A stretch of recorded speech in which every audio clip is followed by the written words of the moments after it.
You've walked through forests before. The hush, the scent of damp earth, moss underfoot. You've seen mushrooms popping after rain, humble caps in the dark. Yet beneath, unseen, lies a world more alive, more networked, more mysterious than we've ever known.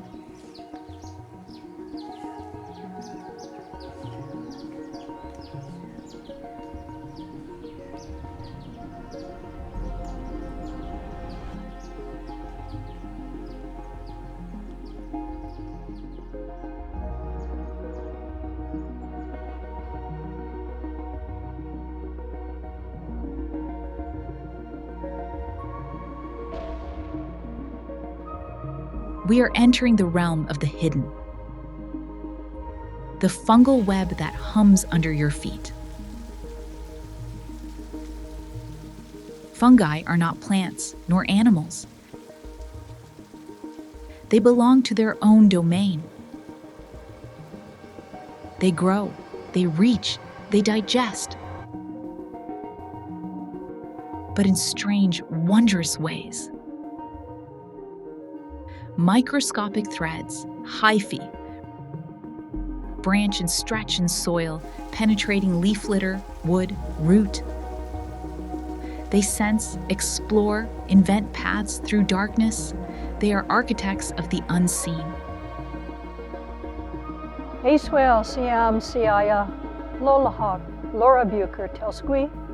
I'm a river woman, and here today we are by the Stalo, the river. And the river and the people have the same name, Stalo. It means people of the river.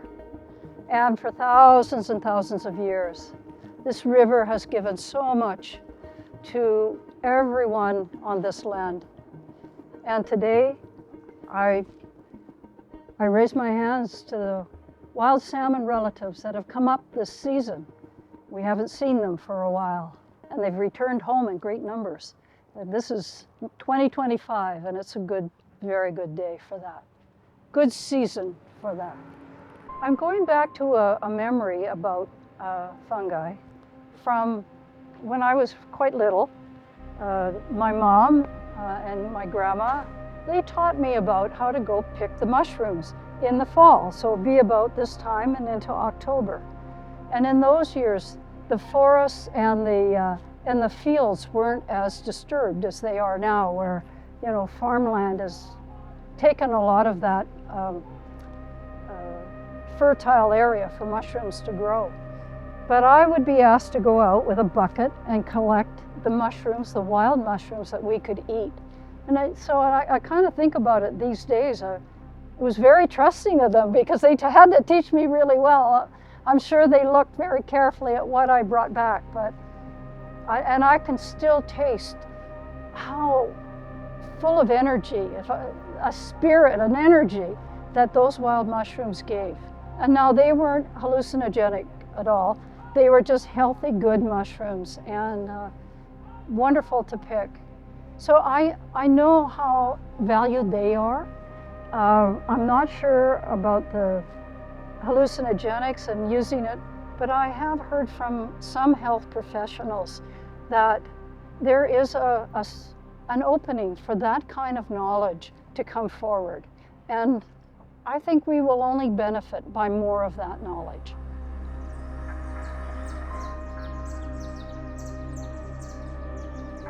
This hidden network is called mycelium,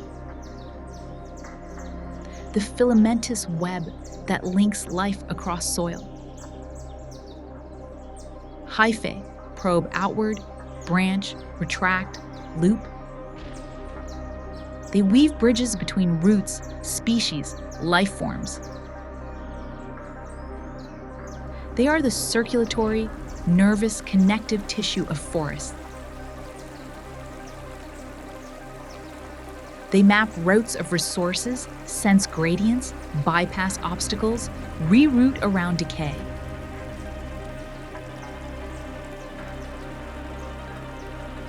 every teaspoon of rich forest earth.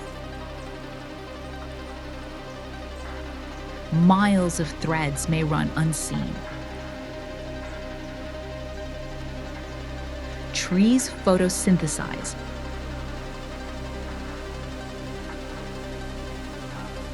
producing sugars they don't fully use.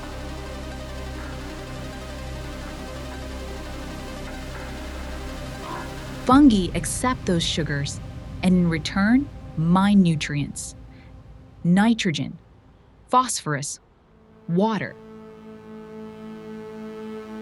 Roots and hyphae intertwine in mycorrhizal union, the handshake of life. Some ancient trees act as hubs,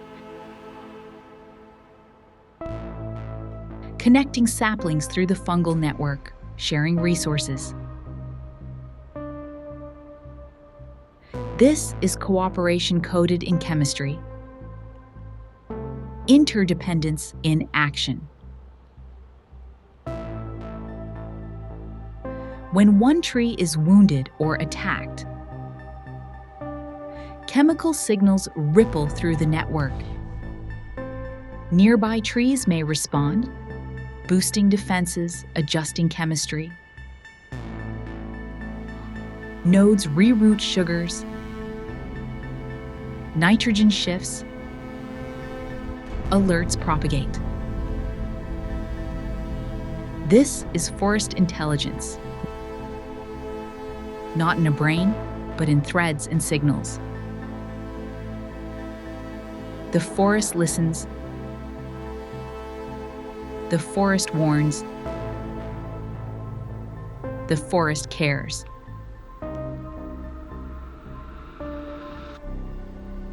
Fungi are the great alchemists. They break down wood, leaves, dead roots,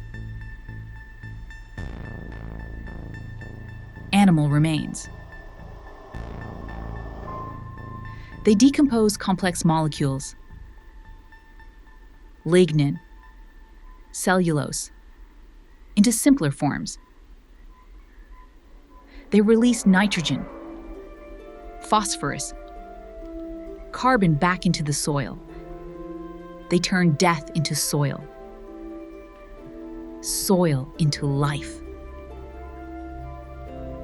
They remind us nothing dies alone. Fungi extend beyond forests.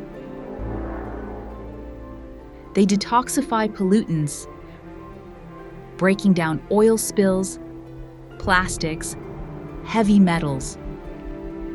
They are medicine, antibiotics, immunomodulators, compounds we are only beginning to understand.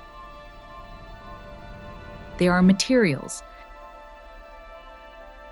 mycelium-based bricks, packaging, fabrics. They hint at a future where nature and human design coalesce. For millennia, peoples have watched fungi, known its seasons, told its stories. In many traditions, decay is not emptiness, but transformation. The fallen cedar births moss, fungus, seedling. Elders have long taught that the invisible world matters.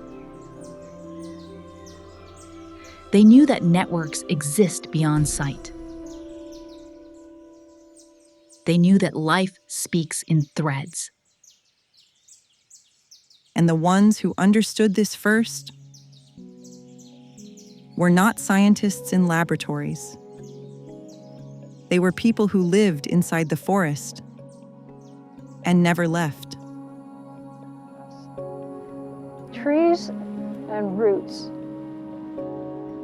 Well, in indigenous stories, especially here on this land, Stalo. You know, we have a story about a man who always did good deeds, put his whole focus on helping others, helping individuals and helping the community. If they needed food, he found that. If they needed some kind of support, he found that. He made himself available for that gifting, and it was selfless. He gave of himself. And the Creator, Chitwa Siam, saw how this was a beautiful way to be on the earth. And so when that man passed, that man became a cedar tree. Because the cedar tree gives us so many things. You know, it's built things, its coverings have made baskets and clothing, and its roots go deep, deep, deep. And those roots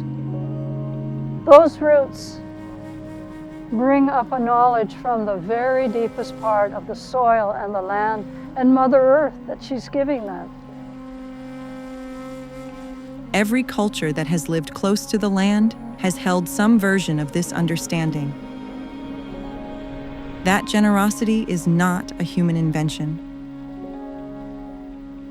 That it was here before us,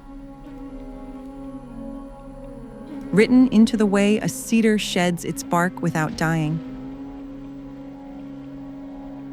the way a dying tree releases everything it has into the roots of its children. We did not teach the forest to give. The forest taught us. I walk slowly now. Leaf-damp soil underfoot.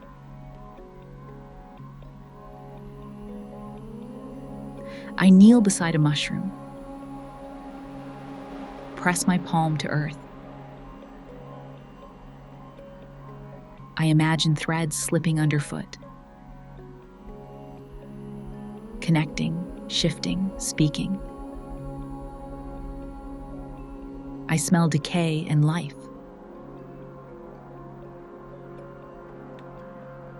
I feel small. Humbled, part of something older than my name. Maybe the question is not whether fungi speak, but whether we have forgotten how to listen.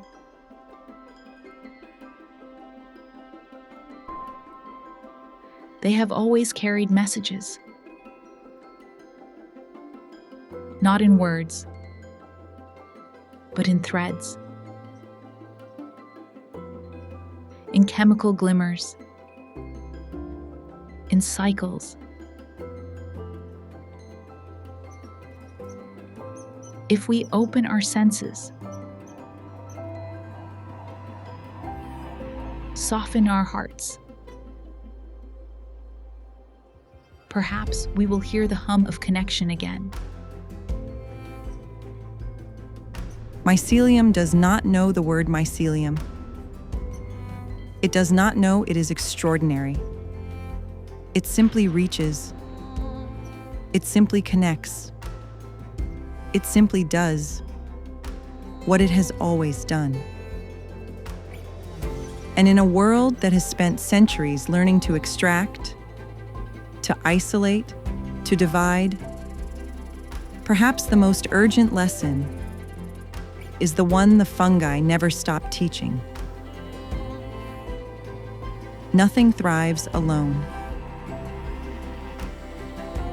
And that's how an interchange of many, many things go into the strength of a forest. And metaphorically, if we look at that as people, many teachings go into that, don't they? You know, where we reach deep into being good people, to good human beings to walk on this earth. And remember, like the bears, You know, they're gifting something, the trees are gifting something. Let's be our own examples of how we share our gifts with each other. Because fungi are not background.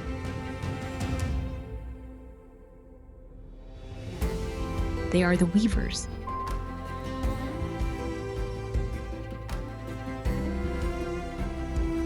The storytellers,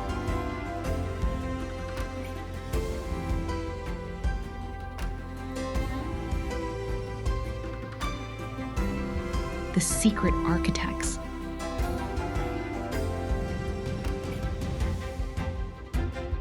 They remind us